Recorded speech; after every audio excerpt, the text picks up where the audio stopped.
Hello, and welcome back to another episode of Pivotal Moments with Liletta.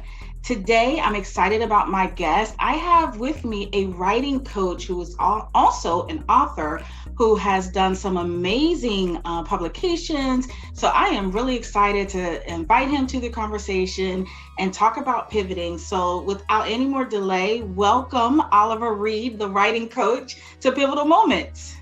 Thank you. Thank you so much, Liletta. I'm glad to be here and excited to be here today. Awesome.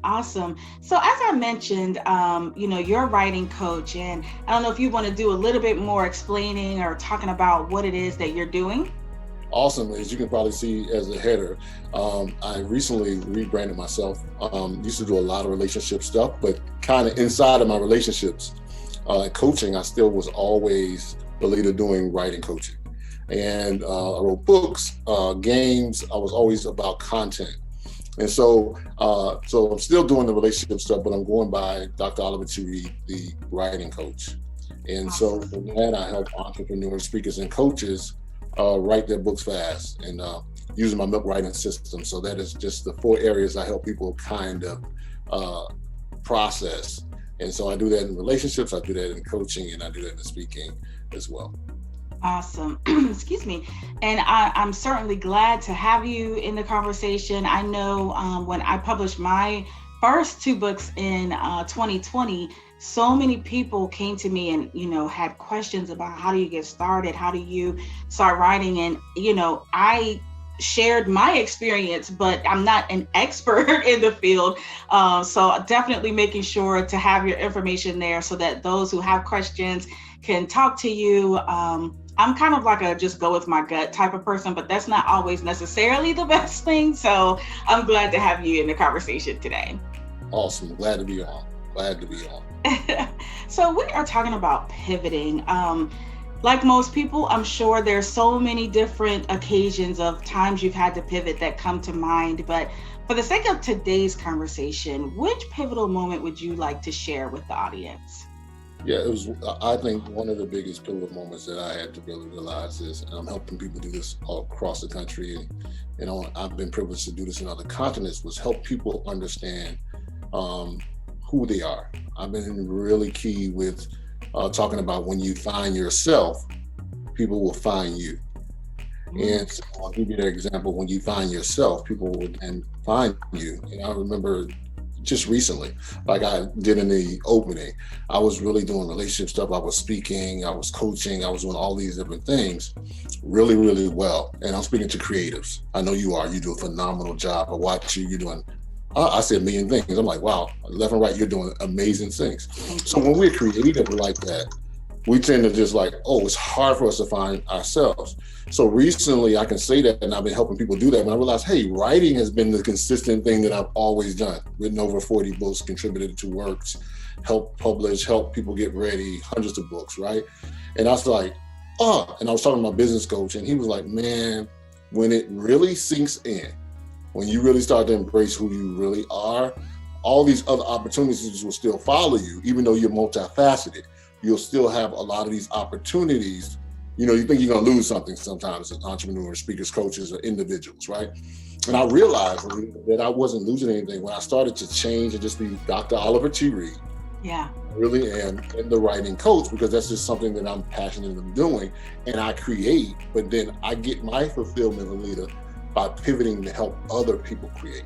And when I realized that I get my greatest thing, so I started creating a whole lot of stuff, and it still will, but I do that a lot of times because, hey man, I was in a jam because I really want to help people create, and sometimes people weren't catching on fast enough, so I just became the solution to everything, right? I tried to be the solution. But now my pivotal moment came when I started to pivot or to change and adjust from a standpoint to say, hey, I find my fulfillment helping X, Y, and Z do this.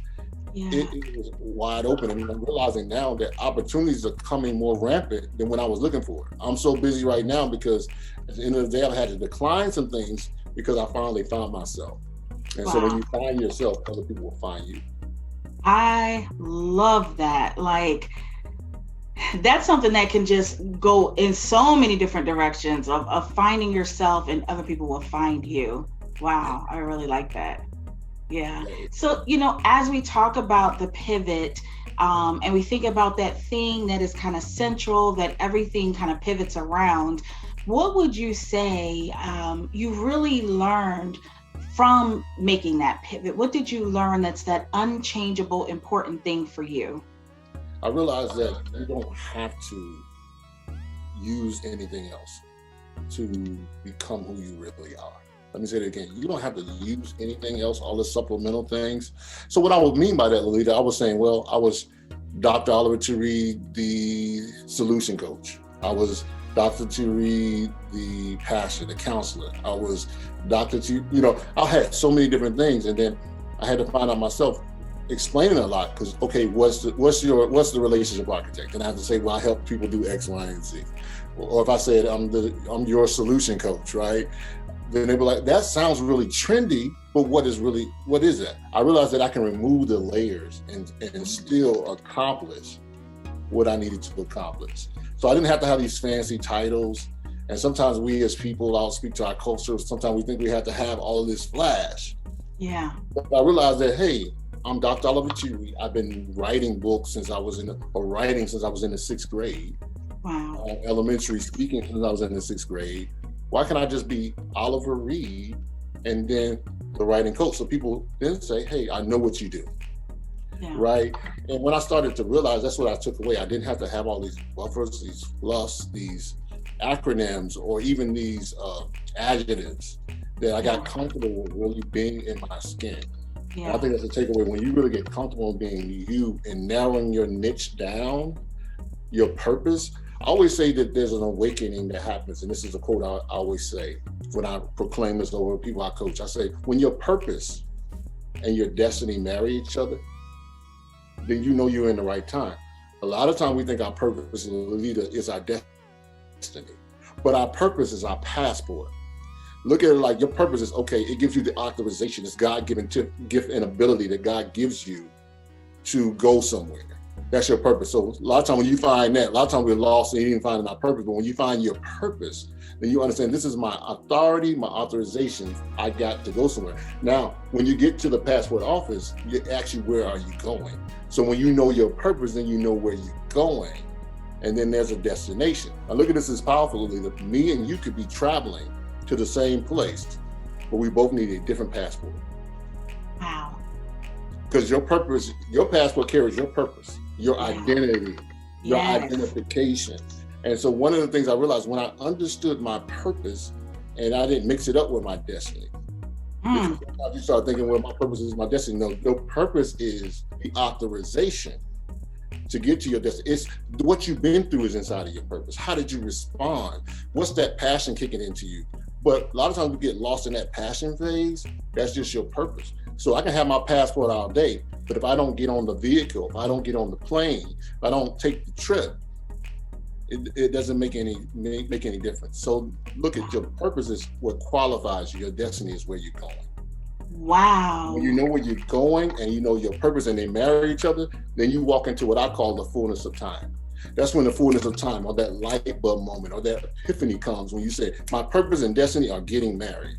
You can be engaged to both of them, but when they get married, you were able to walk in a divine purpose, a divine destination. And guess what? You may have different routes to that different destination. But once you know it, once you say, hey, this is it, and I'm telling you because I know, I finally got it.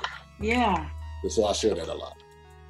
Wow. I mean, I'm just processing everything you just said, that, even the part where you said how two people can be going to the same destination, but they have to have different passports, because that passport is your identity.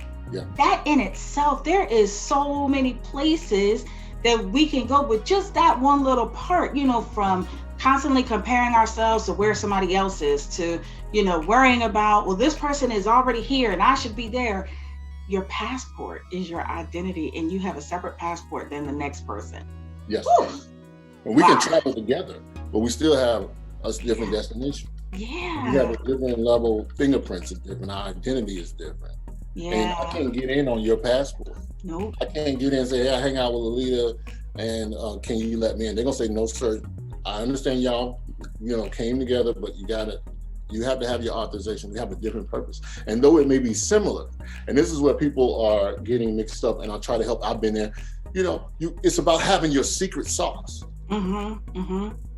Right? Yeah. 2 restaurants can be open, but we would choose Wendy's over Ruth Chris if we're looking for a certain sauce. Yes, that's so true. But Ruth Chris is not worried about McDonald's, and McDonald's not worried about Ruth Chris because they own their own sauce.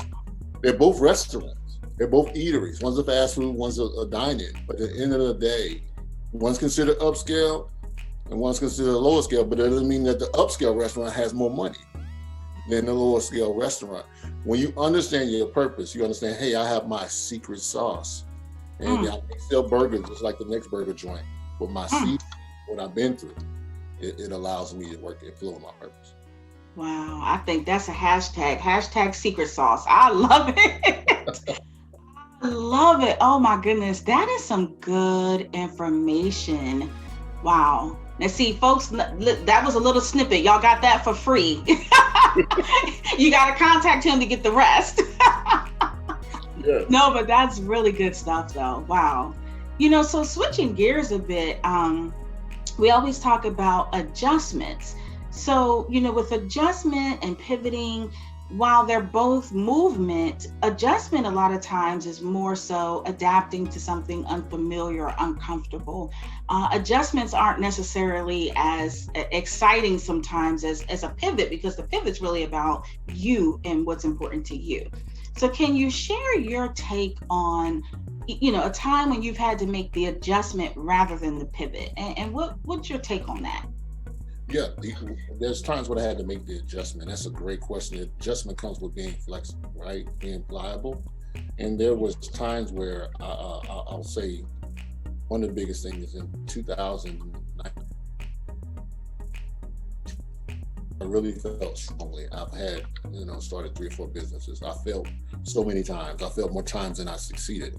And I really felt a tugging in my heart. It's almost like I felt the Lord telling me, hey, step out. Step out, go into full-time entrepreneurship. I felt so, when you're an entrepreneur, I felt like I was drowning in my job. And, I had started business before, so I got a taste of that freedom and had a thriving business, and different things happened in life. And I remember saying, hey, I'm ready to move. I'm ready to move forward. I'm ready to jump out. And I came out, and it was an absolute learning experience. There were so many things that I lost, so many things that I was like, wow, because I just went in cold turkey. And had a plan, worked the business, but it wasn't the time. So I had to learn to be flexible in the sense of saying, hey, I didn't really fail. Because one of the things when, if you're a believer, you feel like, oh, I felt that voice and I was like, it's time. And a lot of times when we ask our creator to come out, what I learned that was so powerful is that he doesn't stop the storm. And I'm thinking, okay, come out, do this. And I'm looking for him to do all these things. And I'm thinking, well, maybe I missed it. So those who are watching and listening to this, sometimes you feel like maybe I missed it. I didn't miss it. He said, come out. And when I came out, I thought everything was going to be 1, 2, 3, like it was in 2006 when I started my first business, and things just jumped off, and realized nothing would happen. Nothing happened when in 2019, lost some things, and then I had to be flexible. Guess what I did? I went back to work. So I want to say something real powerful. You can always make the adjustments to go back to work. But what I like about this whole thing, if you remember the biblical principle about Peter, people got on Peter because Peter, he did some things. You read the story, but at least Peter got out the boat. Yeah. He got out, and he while the other people was watching and afraid. And what I learned in that flexibility, that at least that I went out and I started to try. So I used my experience, and it was almost like I was working those muscles, those faith muscles. But I could just make the flexibility. I went back to work. And so now I work a full-time job, full-time entrepreneur, still creating, doing all these different things, because you can always go back, right? But I learned some things along the way. And I realized one thing. I said, oh, the next time, and that's why I can talk about it, my purpose and my destiny has married each other. And when that happens, I know where I'm going. I know when I need to get there. And it took out a lot of the fear. So that flexibility was just being able to go back into the workforce. Some of you, hey, don't take that pressure off you. If you have to go back, if you have to work a little bit, jump in and go back. I believe Colonel Sanders, they told him over 100 times, Colonel Sanders, that chicken, fast food chicken would not work. Now it's on all continents. You can go to KFC. I was in the Bahamas and I was eating KFC. Right? Right. Yeah. So flexibility is, hey, just because you have to jump back into the work, don't give up your dream. And that's what I learned, being flexible. Wow. That's powerful information. Powerful. Wow. So as we kind of come to the end of the conversation, I mean, you've dropped so much. What final words would you like to leave with the viewers? Like I said, you've given us a lot to really process and to grow with. But what final words would you like to leave with those that are watching right now? Yeah, I would say that you are a book. A lot of people are pressured now. It seems like it's a fad of writing a book, and I believe that everybody should have a book. But one of the things I always tell people, you are a book. Let people become a book so that your pages of your life can be written, right? Become a book, cover to cover, go out and try, go out and reset. I always say this, you're not what you touched or what has touched you, but you are imprinted by what you hold on to. What I mean by that, you can fall in the mud, you can get dirty, you can lose a job, lose an opportunity, you can have certain things going, divorce, miscarriage, rape. But how can you use this? Milk the crisis, milk the successes. We're good with milking the successes. But what people do a lot of times is they'll leave the content of the bad moments out of their story. Yeah. And people need to hear the process that you went through, because inside of your process, your struggle will give you keys, and those keys can unlock the doors for somebody else. It's almost like when you get the keys, don't just keep the keys for you. Be like that custodian. I'll leave this one thought, if I can just leave this one thought. Absolutely. It's so powerful. I ask people all the time when I coach them, who's more important, the CEO of a company or the janitor? And a lot of them will say, hey, the CEO, rightfully so, because the CEO calls the shots. But I said, hey, look at it in terms like, the janitor has the keys to all the rooms and has the access to open and unlock, right? He usually arrives before the CEO and comes after the CEO leaves or the professional that's there. So never look at the position somebody else can be in. You have to look at the keys that's being their shoulders. Wow. You know, when you just ate that good meal and you just feel satisfied. Wow. Oh my goodness. You dropped so much in so little bit of time. I can only imagine what working with you as a coach must be like. Wow. Wow. Well, thank you so much for sharing these tidbits and sharing, you know, your pivotal moment. Very valuable information. And just one more time, how can people reach out to you? Of course, the information is there on the screen, but just again to share, how can people reach out to you to get this good coaching? Awesome. Again, my name is Dr. Oliver T. Reid, the writing coach. And I love saying it now. I help entrepreneurs, speakers, and coaches, you know, write their books fast using my 4-point milk system. And it's simple. You can go to www.milkwritingsystem.com. And you can link to all of us. You can Google me as Dr. Oliver T. Reid. And once you see that, you'll see all the great things that I've been blessed and fortunate to do. And if I can help with anything, let me know. Awesome. Well, thank you so much, Dr. Oliver T. Reid. And thank you all out there for tuning in for another Pivotal Moments. As always, I really appreciate your support and thank you for watching. And we will see you next time on Pivotal Moments with Liletta.